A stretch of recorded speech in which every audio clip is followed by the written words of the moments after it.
USimphiwe Dana, siyakwamkela kwiindaba zethu channel 163. Ungumntu osoloko umculo wakho unento enomama, abantu abangoomama isikakhulu, be it ucelebrator i-commemoration kamama uMiriam Makeba, like nangokuba usegini.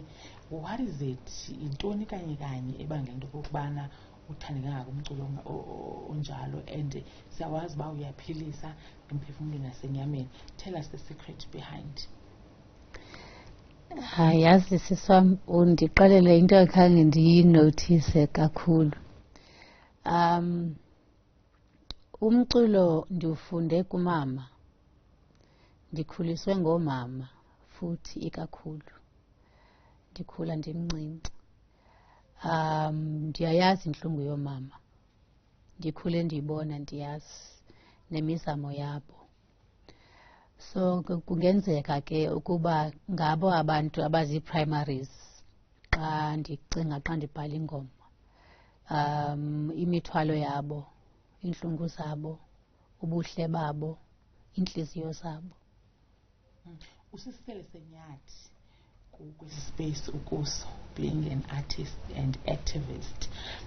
Uyenze kanjani loo nto leyo kwezi nzingo zalo mhlaba? There are challenges especially facing abantu abangomama in nowadays, but wena you've been resilient in what you are doing. Akukho lula ukuyimela into yakho, especially xa izoba nintsi i-blowback. Yabona, akukho lula ukuyimela into yakho. Kodwa xa uzazi uba uthetha inyani, uyazi uba even if loo nyani ngeli xesha othetha ngayo abantu abafuni ukuyimamela, bazobuyela kuyo. Laa nto ke ekuthiwa, the prophet is never celebrated at home. Yinto ebunjalo leyo. Bawuthetha into ngoku, only in 10 years bathi wayetshilo uSimphiwe, So ubu-activism budinga intliziyo engathambanga kakhulu, and mna ndingumntu onentliziyo ethambileyo. So kuba khona laa nto kuthiwa kufuneka ube nalo ixesha lakho, create a safe space, uzifihle, ebantwini, and make sure ukuba wena kuqala umoya wakho usendaweni right, ukwazi uzilungiselela mentally, ngoba iyakwazi ukuxhela umphefumlo, la blowback. Inintsi wethu into ekhona xa kufika koomama, qonda uba iyaliwa. Ifana nabantu abamhlophe bayalwa ukuba babizwe uba ba-racist, even though bebona ukuthi i-structures zonke ziyabafavor. Laa nto umntu imenze abe ngqwabalala, abe nomsindo. It's the same kunye futhi nayo le nto siyibiza i-patriarchy. Baze babuze uba yintoni i-patriarchy ngesiXhosa? Uthi yingcinezelo qha nje yahlukileyo eyoomama ngoku. Kube khona nalaa nto uba kuthiwa no ilantuka isiko or intoni, yonke loo nto. Kodwa uyazi ukuba onke la masiko enziwa ngabantu. Sithi abantu abenza uba into ethile belisiko. So siyakwazi ukuyitshintsha xa sesibona uba hayi, kodwa besihambe rongo apha. So yiloo nto ke yabona kube khona neBhayibhile ngapha nayo eyatshintshwayo, kwenziwa ngathi abantu abangoomama ngabantwana, kufuneka baphathwe njengabantwana, ngootata. So yonke laa nto le efuna ukulungiswa, inintsi into. Isiko bengafanelanga uba lithi umama ungaphantsi kotata. Ngabantu abadala bobabini apha, bahlukile ewe. Amandla omnye akafani namandla omnye, kodwa loo nto ayithethi ukuba abalingani. So yiyo ke le nto eyenza kube khona yonke, ayibona nje i-GBV ingaka nje, kungoba oomama ngoku bayafumana la freedom uba kuthiwa no, siyalingana. Yaqonda ke ngoku aba bantu bona abaqhela uba oomama babaphathe njengabantwana babo abayithandisisi laa nto, bakuthiwa hayi nonke nisendaweni eyi-one ngoku.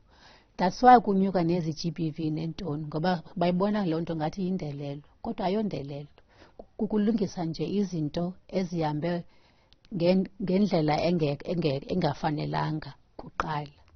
Ziyalungiswa ngoku. Namasiko ethu ke ngoku kufuneka nawo akwazi uba alungiselele ezo zinto ezinjalo ezo. Uba siyahloniphana, amandla am akafani nawakho, kodwa sisebangeni elinye sobabini, akukho osezantsi kunomnye. And loo nto futhi nje ithethwe nje kakuhle ngoxolo, kungabikho nqwaba yanto. Ngoba ndiyayicingela nami uba ngaphakathi nzulu, ngaphakathi umntu naye uyakwazi uba akazibuze uba kutheni kufuneka oomama ndibajongele phantsi. Azibuzele nje yena uba indinika ntoni loo nto mna ndingumntu. Ungasityebisela uthini ngekhariye yakho, ngakumbi emva kobana ushiywe ngumama wakho? Yho,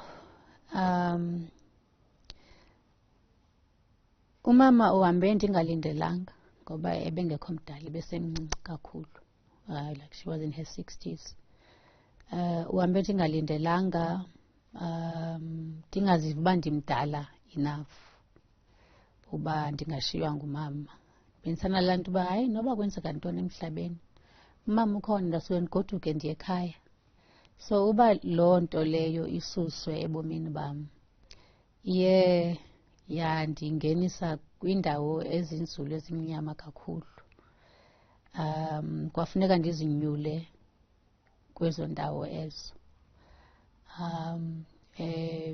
I think izinto zesintu zindincedile kakhulu uba ndizinyule uba hayi umama akakho apha kodwa ukhona yena. Uba ndiyafuna uthetha naye ikhona indlela yoba ndithethe naye, ndimazi uba usekhona, usasithanda futhi usasigadile, usijongile. In fact usigade even more ngoku njengoba ekwele yaqala, ngoba unamandla abengenawo emhlabeni. Kodwa ewe noyiphantse yandibeka phantsi kakhulu. Ndiqale le project kaMoya, ingoma yokuqala endayibhalayo, ndayibhala ngalaa mini ahamba ngayo. Xa mna ndiva ubuhlungu ke ndibalekele estudio, andazi ngoba kutheni, ndibalekele estudio. Ngalaa mini ahamba ngayo ndangena estudio ndabhala uMombathisi. Yaba yingoma ke leyo endimgodusa ngayo. Yaqala apho ke iproject. So umculo ndiwubona mna njengendawo yam yokuziphilisa. Ndicinga uba kungako nabanye abantu xa bewumamela umculo wam bayaphila, ngoba ndizama ukuphilisa mna ngawo umculo.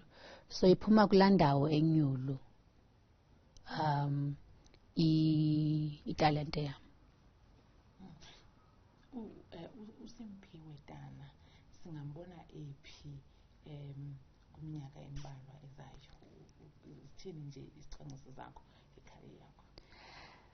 Ndifuna ukuya emazweni ngoku. Ndayeka ukuya emazweni ngoba abantwana bam babebancinci. Bendihamba amaxesha amade, 3 months nditourisha.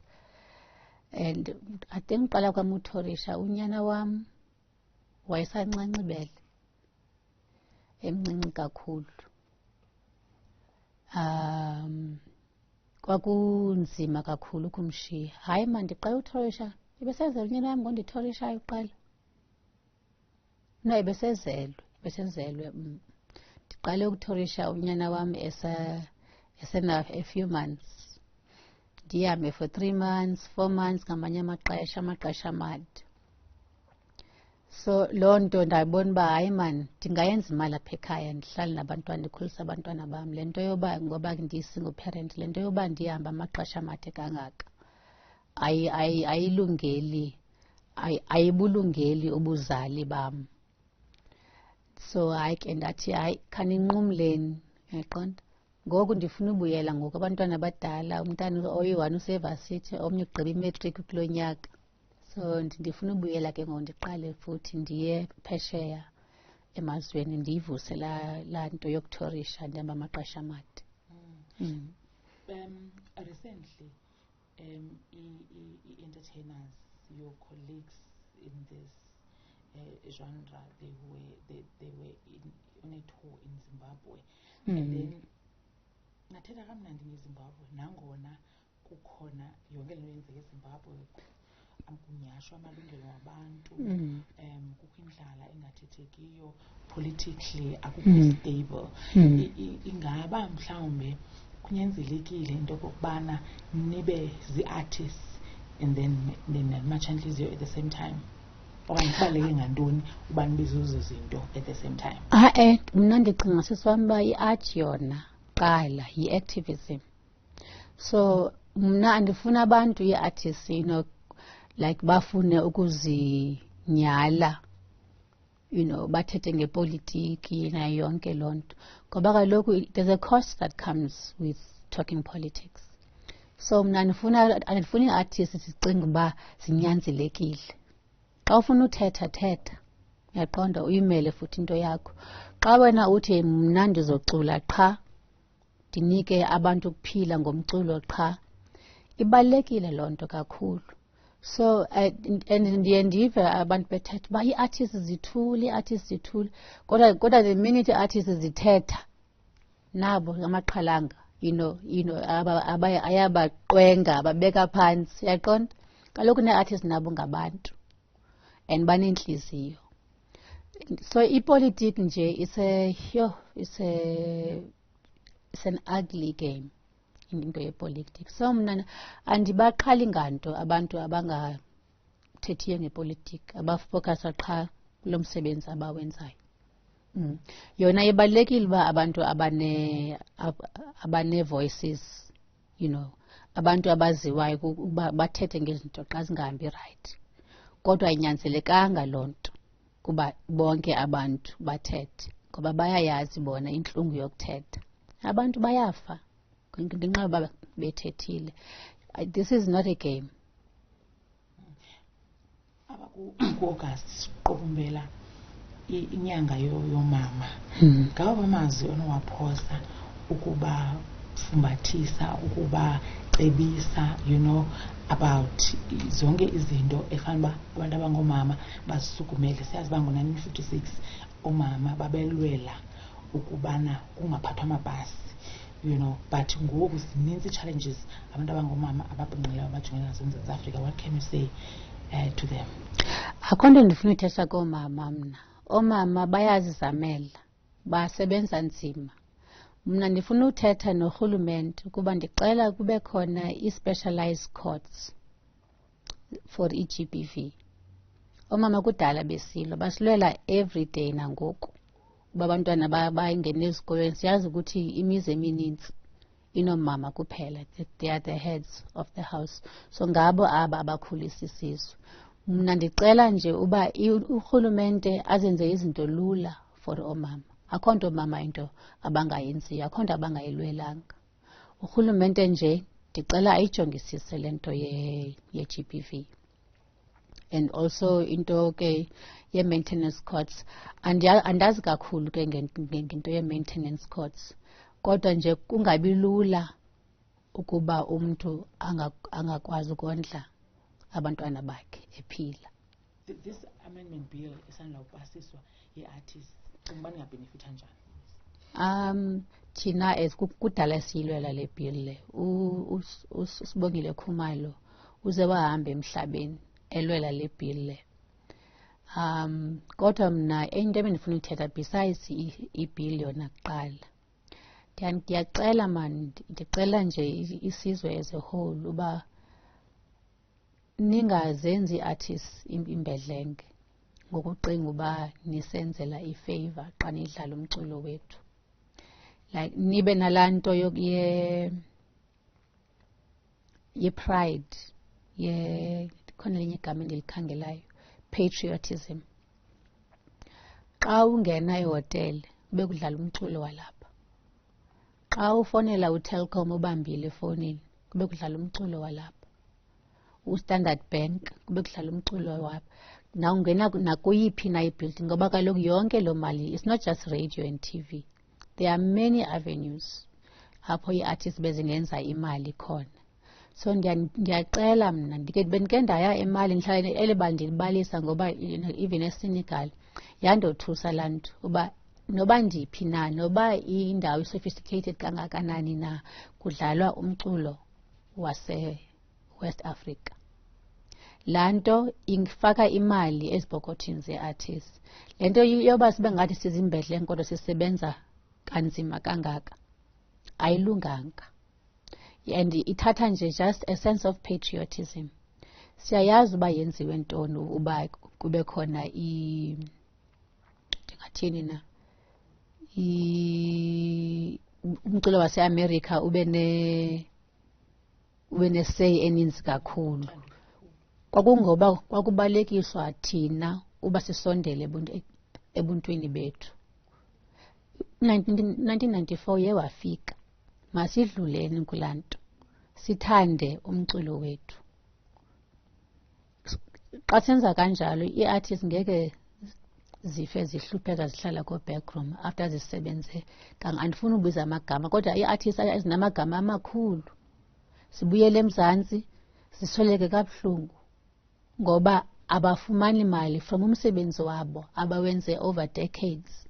Ndicela iphele laa nto, ndicela kubuye i-patriotism apha emculweni, ngoba asihluphekanga sizi-artists, qha sivaliwe.